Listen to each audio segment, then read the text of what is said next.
हिंदी में यूपीएससी की तैयारी से संबंधित प्रोग्राम्स को देखने के लिए सब्सक्राइब करें स्टडी IQIAS हिंदी।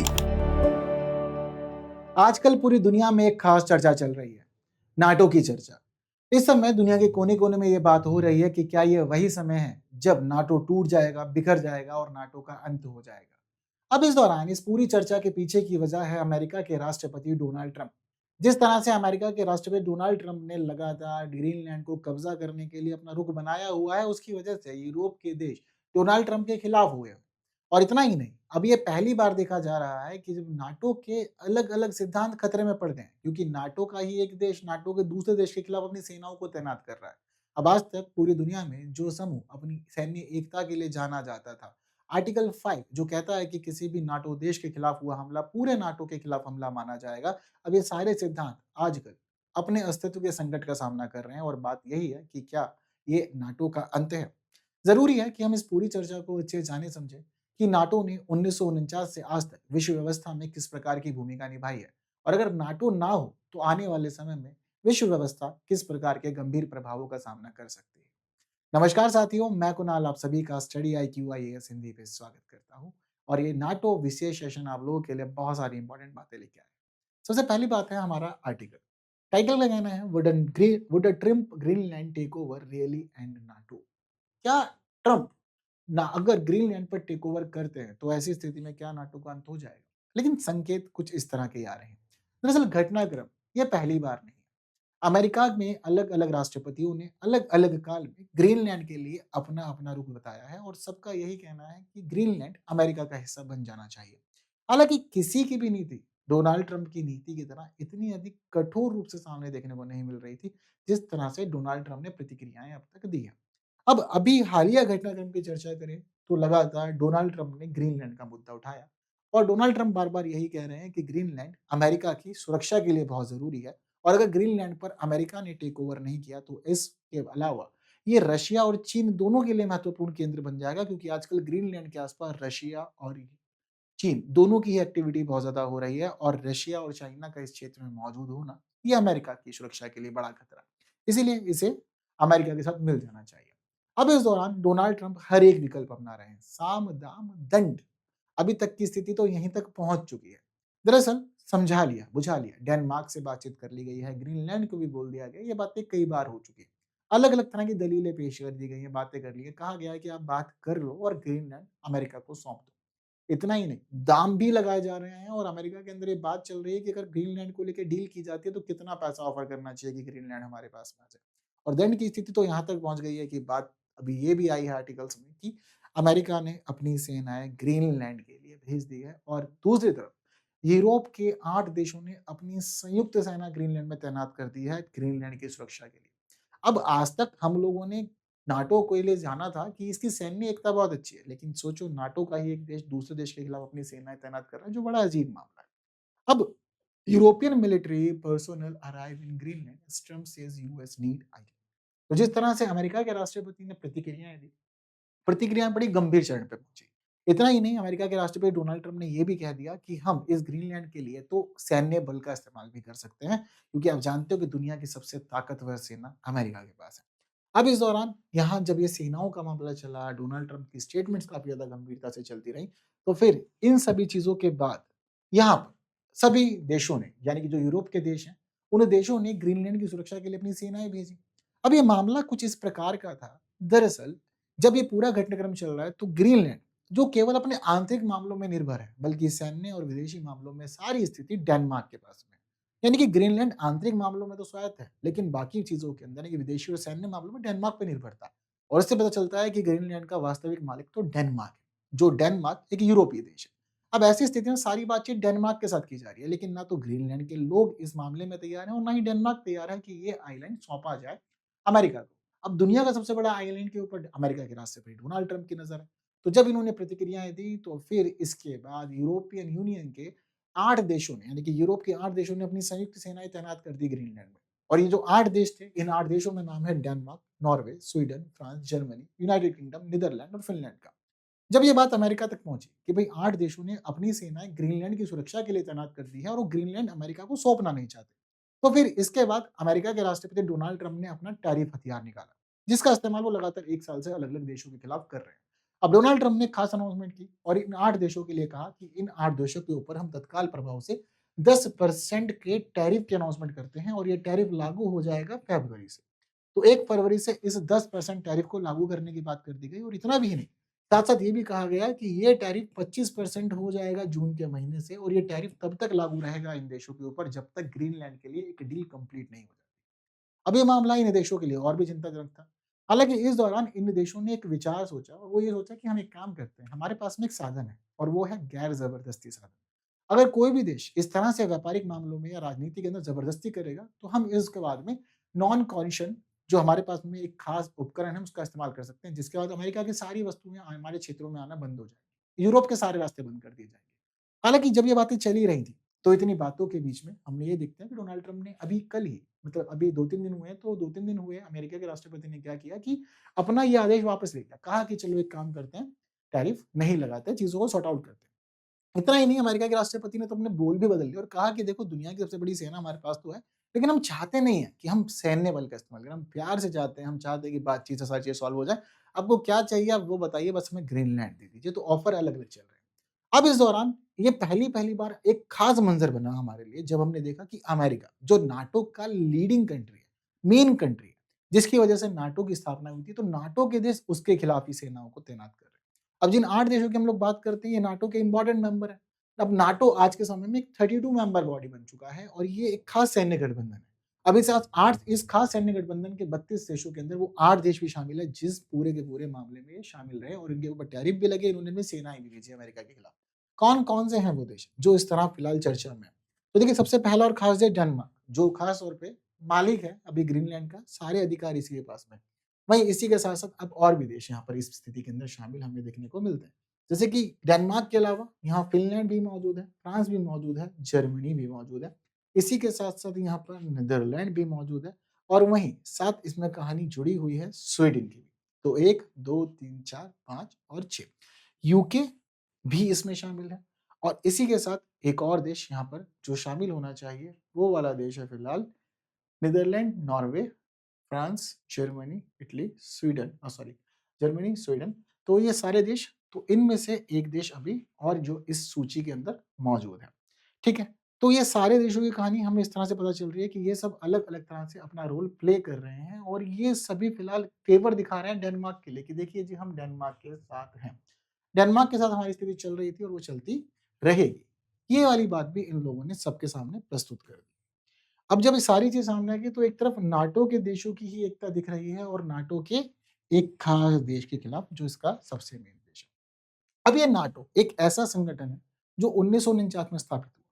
आधिकारिक तौर पर इसमें शुरुआत में तो 12 सदस्य ही थे जिनके माध्यम से स्थापित हुआ था ये। अब जो आधिकारिक सदस्य थे उनमें डेनमार्क भी शामिल था।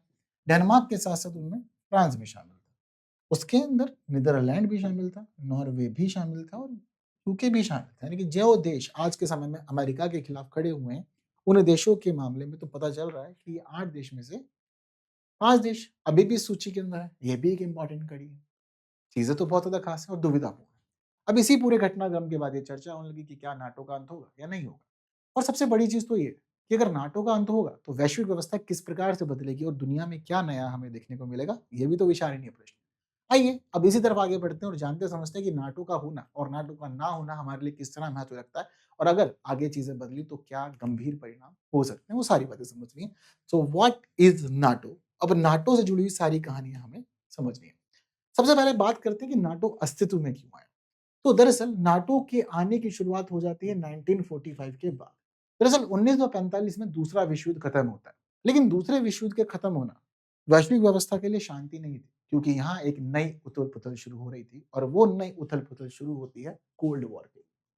अब इस दौरान ये पूरी की पूरी दुनिया 2 भागों में बँट चुकी थी। एक द्विध्रुवीय व्यवस्था का अनुभव किया जा रहा था और द्विध्रुवीय व्यवस्था में दोनों ही बताना चाहते थे कि मैं सबसे बड़ी महाशक्ति हूँ, मैं सर्वोच्च हूँ, मेरी संप्रभुता इस दुनिया पर रहनी चाहिए, मेरे अकॉर्डिंग ये पूरी दुनिया चलनी चाहिए, ये मुद्दा चल रहा था। एक तरफ यहाँ इस पक्ष में था अमेरिका और दूसरी तरफ था यूएसएसआर जिसे आज हम लोग रशिया के रूप में जानते हैं। अब ये पूरी प्रतियोगिता इन दोनों के बीच में थी। एक तरफ अमेरिका खुद को महत्वपूर्ण और खास सिद्ध करना चाहता था, वहीं यूएसएसआर ये काम करना चाहता था। अब इस दौरान ये सारी की सारी चीज़ें इनकी शुरू तो हुई, पर शुरू होते-होते अमेरिका ने अलग-अलग प्रकार की नीतियाँ अपनाई। अब अमेरिका की इन्हीं नीतियों में जो नाटो के लिए महत्वपूर्ण बनती है, उनमें शुरुआती तौर पर देखते हैं कि ट्रूमैन डॉक्ट्रिन है। ट्रूमैन डॉक्ट्रिन के अंदर उन्होंने मामला रखा कि ठीक है, किस तरह से रशिया के साम्यवादी प्रसार के खिलाफ हम अपनी नीतियाँ अपनाएँगे और कैसे इसका प्रतिरोध करेंगे। फिर मार्शल प्लान आ जाता है 1948 में, जिस दौरान ये कहा जाता है कि यूरोप के जितने भी देश द्वितीय विश्व युद्ध से प्रभावित हुए थे, उनकी सुरक्षा और उनके विकास के लिए हम सहायता देंगे। अब ये नीतियाँ अमेरिका के लिए महत्वपूर्ण हो गई और इसी प्रकार अमेरिका यूरोप के देशों का विश्वास जीतने में सफल हुआ और इसी जीते हुए विश्वास के बाद हमारे सामने नाटो आता है 4 अप्रैल 1949 को। हालाँकि शुरुआती तौर पर इसके अंदर केवल और केवल 12 देश ही थे। लेकिन इन 12 देशों के बावजूद दुनिया में इसकी लोकप्रियता कम नहीं हुई और अपनी स्थापना के बाद से इसने धीरे-धीरे तेज़ी में विस्तार किया और आज के समय में इसके अंदर अभी जो टोटल मेंबर्स हैं, वो उनकी संख्या 32 हो गई है। तो धीरे-धीरे संख्या बहुत तेज़ी से इनमें सदस्यों की बढ़ती चली गई। अब ये 12 सदस्य देश जो उस समय आधिकारिक तौर पर इसके प्रारंभिक सदस्य थे, इन 12 देशों के अंदर अमेरिका, अमेरिका के साथ-साथ कनाडा, वहीं यही शामिल था ब्रिटेन, साथ-साथ में फ्रांस, इटली, साथ-साथ में इसके अलावा यहाँ पर एक और देश शामिल था, वो था बेल्जियम, बेल्जियम के अलावा नीदरलैंड, लक्ज़मबर्ग, डेनमार्क, नॉर्वे और आइसलैंड। साथ-साथ में पोर्तुगल। ये वो देश थे जो इस दौरान शुरुआती तौर पर इसमें आधिकारिक रूप से शामिल हुए थे। वो देश आप लोगों को यहाँ पर भी देखने समझने को मिल जाएँगे। यहाँ जो देश मौजूद हैं, उन देशों के साथ-साथ उनका ईयर भी मेंशन है। तो यहाँ सबसे पहले वो 2 देश, ठीक है, यूएस और यूके जो आप देख रहे हैं। वहीं इसी के साथ Portugal, Norway, Netherlands, Luxembourg, France, Iceland, Italy, Denmark, Canada और बेल्जियम। अब ये वो 12 देश हैं जो इस दौरान शुरुआती तौर पर इसमें शामिल हुए थे और इन देशों के जुड़ने से बड़ा नाटो। लेकिन फिर धीरे-धीरे और देश जुड़ते गए, शामिल होते गए और ये धीरे-धीरे एक मजबूत संगठन बनता रहा। हालाँकि इस संगठन की सबसे महत्वपूर्ण जो ताकत थी, वो था इस समूह के लिए अपनाए गए चार्टर में आर्टिकल 5, जिस आर्टिकल 5 की दुनिया में हमेशा चर्चा होती है। नाटो का अनुच्छेद 5 ये कहता है कि अगर नाटो के किसी भी देश के खिलाफ कभी भी हमला हुआ, तो इसे पूरे नाटो के खिलाफ हमला माना जाएगा और उसके बाद पूरे नाटो ग्रुप मिलकर के उसका विरोध करेगा। यानी कि ऑफिशियली नाटो एक मजबूत सैन्य संगठन था और इस सैन्य संगठन की वजह से दुनिया के अंदर जहाँ एक तरफ मजबूत शक्ति देखने को मिल रही थी, वहीं शक्ति संतुलन का काम भी ये कर रहा था। अब एक मजबूत सैन्य संगठन के रूप में सामने आया। अब इस दौरान दोनों ही शक्तियाँ कॉम्पिट तो कर ही रही थी एक-दूसरे के साथ में। कोल्ड वॉर चल रहा था। तो अब इसी नाटो के परिणाम के बाद हम देखते हैं कि 1955 में यूएसएसआर ने बनाया वार्सा पैक्ट। अब इसने बना लिया यहाँ पर वार्सा। अब इसके वार्सा के आने के बाद एक और संगठन बन गया। अब यहाँ जो दूसरा संगठन था, ये भी सैन्य संगठन था। यानी कि इस दौरान सैन्य संगठन बनाए जा रहे थे। इन सैन्य संगठनों को बनाने का मुख्य उद्देश्य क्या था? अपनी-अपनी सर्वोच्चता सिद्ध करना। बट क्या केवल सर्वोच्चता सिद्ध कर देना एकमात्र यहाँ परिस्थिति थी? तो नहीं। यहाँ ये सैन्य संगठन शक्ति संतुलन का काम भी कर रहे थे। और एक तरफ जहाँ आर्टिकल 5 की चर्चा हो रही थी, इस आर्टिकल 5 का 1949 से आज तक केवल एक ही बार इस्तेमाल हुआ है और ये एक बार भी तब इस्तेमाल किया था जब अमेरिका के ऊपर हमला हुआ था 9/11 का। तब 2001 में इसको पहली-पहली बार इस्तेमाल किया गया, उसके अलावा इसको कभी इस्तेमाल किया ही नहीं है। स्थिति अच्छी रही। लेकिन अब जब ये नाटो बना, तो नाटो के आने के बाद कोल्ड वॉर में एक नया रूप आ गया। कोल्ड वॉर की चीज़ें बदली। केवल इतना ही नहीं, जब कोल्ड वॉर खत्म हुआ तब भी नाटो रहा और नाटो आज तक मौजूद है व्यवस्था में और एक मजबूत स्थिति में अब तक इसको हम देखते आए हैं। अब सीधे तौर पर बात करें कि नाटो का होना वैश्विक व्यवस्था के लिए क्यों महत्व का विषय है और ऐसा क्या दिया है इसने विश्व व्यवस्था को कि इसके होने और ना होने से बहुत कुछ बदल जाएगा। तो देखिए, नाटो के आने के पीछे एक बहुत बड़ा रीज़न था सेकंड वर्ल्ड वॉर के प्रभाव। तो दूसरे विश्व युद्ध के दौरान जिस प्रकार से बड़े-बड़े गंभीर-गंभीर परिणाम निकल के आए, एक बड़ी स्थिति तो यही थी कि भई ये क्षेत्र प्रभावित नहीं होना चाहता। मेनली यूरोप का क्षेत्र अपने लिए सुरक्षा चाहता था। अब जब यूरोप का क्षेत्र अपने लिए सुरक्षा चाहता था, तो उनको सुरक्षा के मामले में अमेरिका ने जो विश्वास दिलाया, साम्यवादी प्रसार के खिलाफ सुरक्षा करना, विकास में सहायता देना, वो इनको बड़ा अच्छा लग रहा था। और इसी विश्वास के तहत इन लोगों ने एक सिद्धांत समझा और वो था सामूहिक सुरक्षा का। अब देखिए, अब तक की स्थिति ये थी कि जितने भी विश्व युद्ध हुए, ये विश्व युद्ध शुरू तो 2 देशों के बीच होते थे, लेकिन धीरे-धीरे इनकी चिंगारी, इनकी आग और देशों को भी अपने में शामिल करती रही। अब इन लोगों ने ये समझा कि देखो, अगर बिखरे रहोगे, तो बिखरे-बिखरे में तो कभी भी 2 देश लड़ सकते हैं और 2 देश की लड़ाई में बाकी देशों ने अगर घी डाला, तो ये आग फैलेगी, रुकेगी नहीं। अब हम लोग मिल करके इसको इसी प्रकार रोक सकते हैं, जब हम लोग एकता दिखाएँ, वो भी सैन्य बलों के लिए। यानी कि अगर हम सैन्य संगठन बना रहे हैं, उसका मतलब ये नहीं है कि केवल हम हमला ही करना चाहते हैं। हमें संतुलन भी तो कर रहे हैं। हम पहले हमले की बात नहीं कर रहे हैं। हमने नाटो बनाया, पर हमने नाटो बना के ये नहीं कहा कि हम हमला करने के लिए कर रहे हैं। बस हमने ये कहा कि हमें छेड़ना मत। अगर नाटो के किसी भी देश के ऊपर किसी दूसरे देश ने पहले हमला किया, तो फिर नाटो मिलके हमला करेगा। तो ठीक है, एक मजबूत सैन्य संगठन तो है, लेकिन ये पावर को बैलेंस कर रहा है।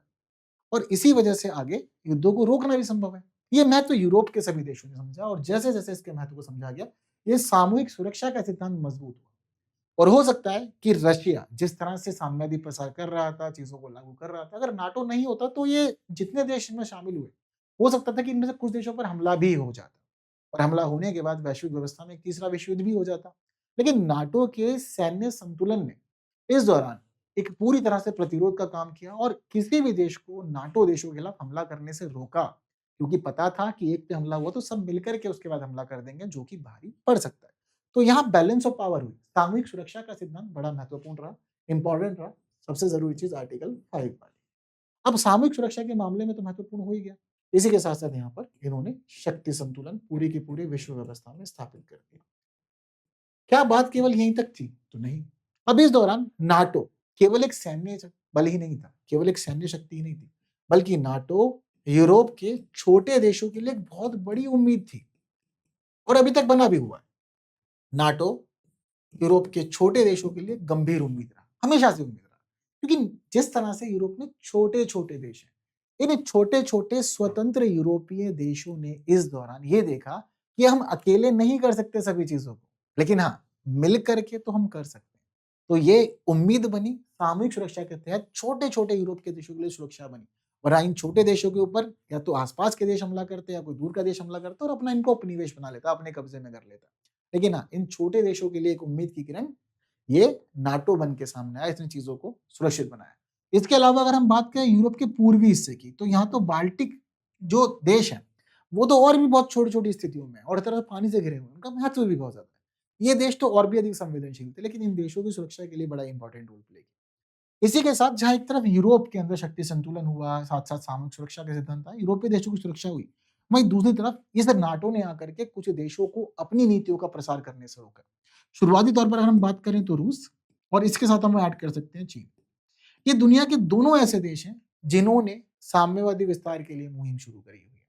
और ये उन सभी मोर्चों पे अपने प्रयास करते हैं जहां-जहां इन्हें लगता है कि हाँ, हमें यहाँ कब्जा कर लेना, विस्तार कर लेना, कोई नहीं मानता। दुनिया में शांति की बात सब करते हैं, पर जब बात अपने ऊपर आती है तो हर एक देश उस समय लड़ने-झगड़ने को तैयार हो जाता है। रशिया ने ठीक इसी तरह से क्रीमिया पे हमला किया, और ठीक रशिया ने इसी तरह से अभी फिलहाल यूक्रेन पे हमला किया हुआ। शांति की बात तो कर रहे हैं, लेकिन ये यहाँ पर अपनी स्थितियाँ भी दिखा रहे हैं, शक्ति भी दिखा रहे हैं। और वहीं समझो कि यूक्रेन अभी नाटो का मेंबर नहीं है, और रशिया ने बार-बार अमेरिका को कहा है कि नाटो में शामिल मत करना यूक्रेन को, वरना मामला बहुत बिगड़ जाएगा।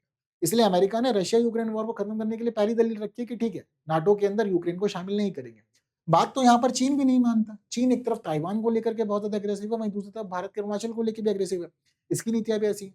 और ज़रूरी थोड़ी कि मामला यहीं तक रहता है। अगर इनको विस्तार का मौका मिलता तो ये यूरोप तक विस्तार भी कर सकते थे।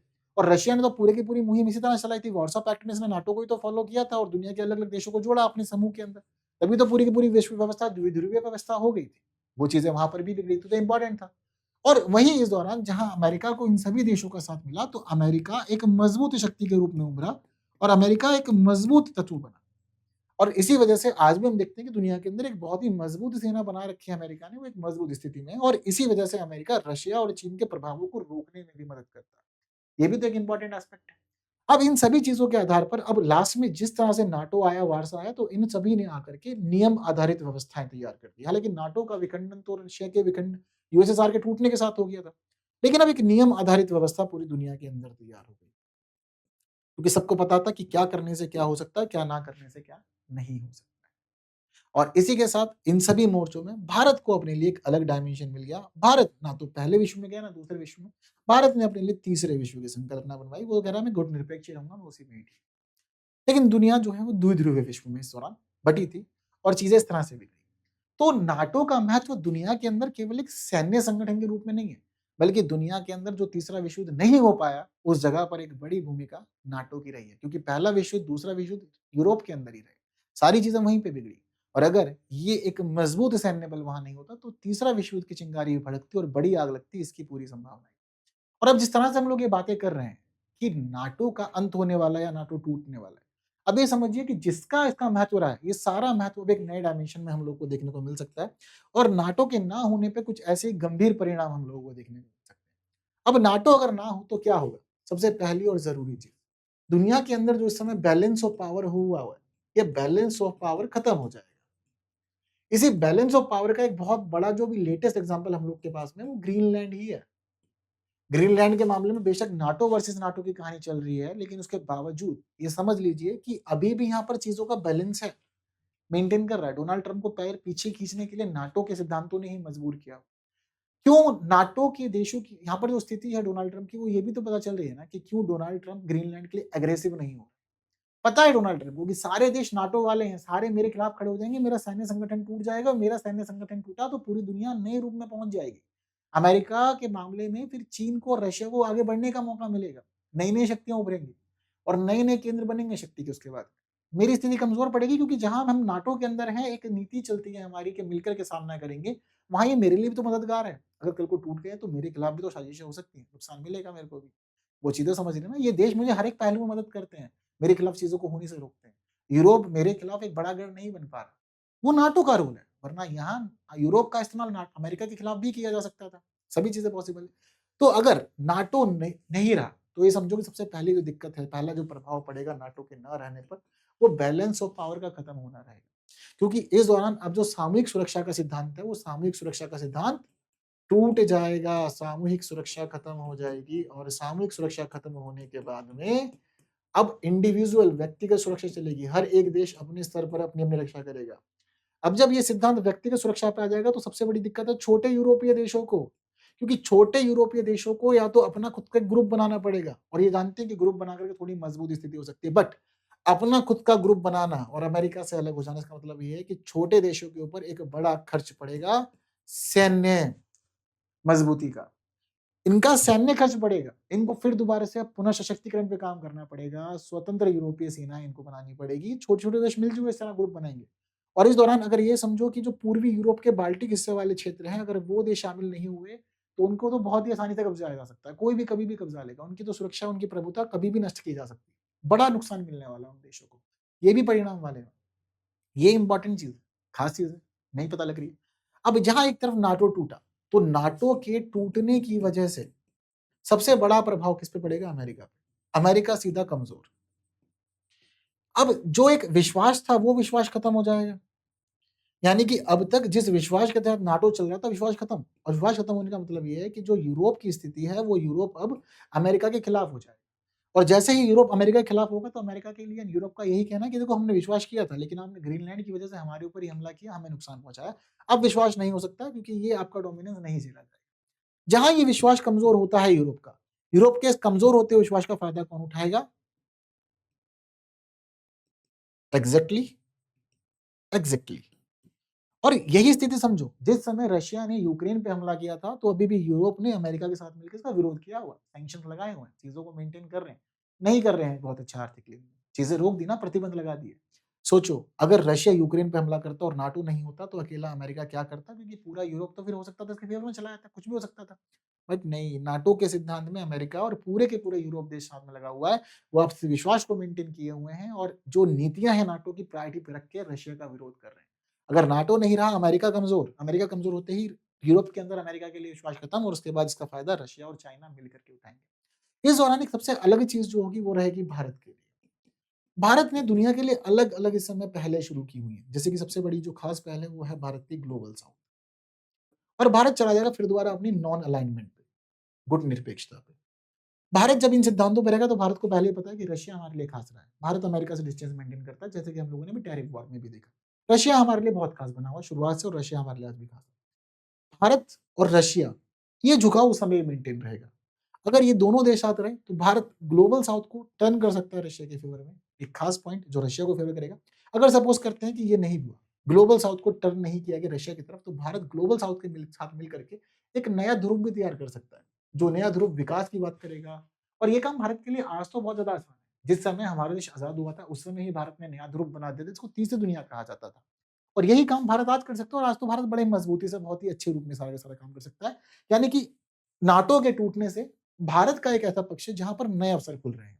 भारत के लिए फायदा है और फायदा कई जगह पर, रशिया के लिए अलग अवसर खुलेंगे, चाइना के लिए अवसर खुलेंगे, लेकिन भारत के लिए भी अवसर खुलेंगे। बट हाँ, शक्ति संतुलन खत्म होगा तो इस दौरान या तो नए नए सैन्य संगठन उभरेंगे या फिर दोबारा वो लड़ाई वाली स्थिति निकल कर आएगी और लोग जो पुराने ग्रजेस हैं वो पुराने ग्रजेस अपने खत्म करेंगे। उसके बाद जिसको जहां जिससे बदला लेना होगा वो उस मौके का इंतजार कर रहा था और चीजें उसी रूप में रखेगा।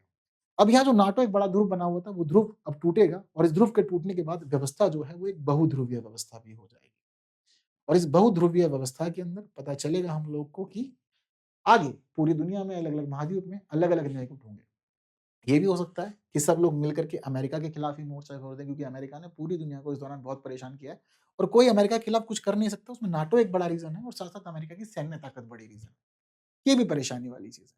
तो चिंताएं बहुत ज्यादा है, यानी कि अल्टीमेटली ये पता चल रहा है हम लोग को कि नाटो का इस वर्तमान विश्व व्यवस्था में होना बहुत मैटर करता है युद्धों को रोकने के लिए, शक्ति संतुलन के लिए और हर एक क्षेत्र में यूरोप और साथ ही अमेरिका दोनों के साथ साथ रशिया, चीन, इंडो पैसिफिक हर जगह पर बैलेंस करने में मदद कर रहा है।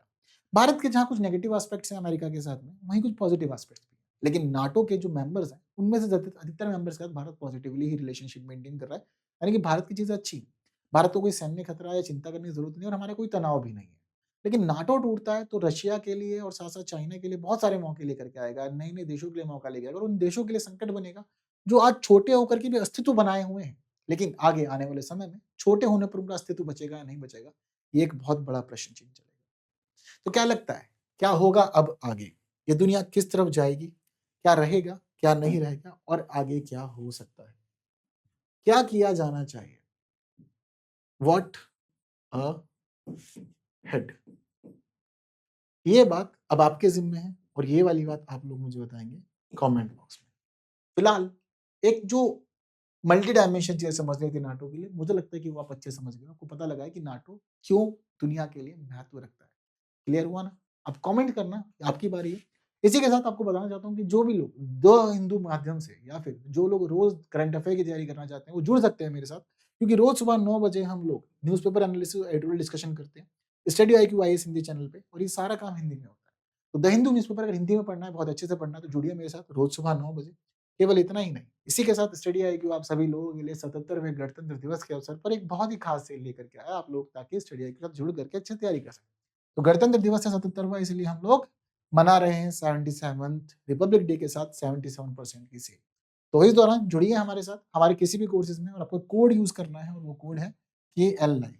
KL लाइव का लाइव कोड यूज करना है, आपके लिए बेस्ट डिस्काउंट कोड है और यहाँ बेस्ट डिस्काउंट लेकर आप स्टडी IQ के किसी भी कोर्स में एनरोल कर सकते हैं, तैयारी अच्छे से आगे बढ़ा सकते हैं और सिलेक्शन सुनिश्चित कर सकते हैं। यहाँ आपको हर एक चीज मिलेगी जो आपकी तैयारी के लिए जरूरी है, चाहे वो स्टडी मटेरियल है या फिर वो आपके लिए क्लासेस है, टेस्ट सीरीज है या फिर स्कॉलरशिप है, सब कुछ आपको देता है स्टडी IQ मेंटरशिप के साथ। तो जुड़िए आज ही हमारे साथ, 27 तक के लिए अवेलेबल है ये सेल और बाकी आप जुड़ सकते हैं मेरे साथ अलग-अलग प्लेटफॉर्म पे, टेलीग्राम, इंस्टाग्राम, फेसबुक और एक्स। इतना ही नहीं, इसी के साथ आपको PDF मिल जाएगी टेलीग्राम चैनल पे, तो इसे आप स्कैन करके और सर्च करके दोनों ही तरह से पहुँच सकते हैं मेरे साथ। तो आज के लिए फिलहाल इतना ही, बाकी इस सेशन में इन्फॉर्मेटिव लगा तो कमेंट जरूर करें, लाइक करें और बाकी लोगों तक शेयर जरूर करें, ये आपकी जिम्मेदारी है। फिलहाल के लिए थैंक यू सो मच। जय हिंद। हिंदी में UPSC की तैयारी से संबंधित प्रोग्राम्स को देखने के लिए सब्सक्राइब करें स्टडी IQ IAS हिंदी।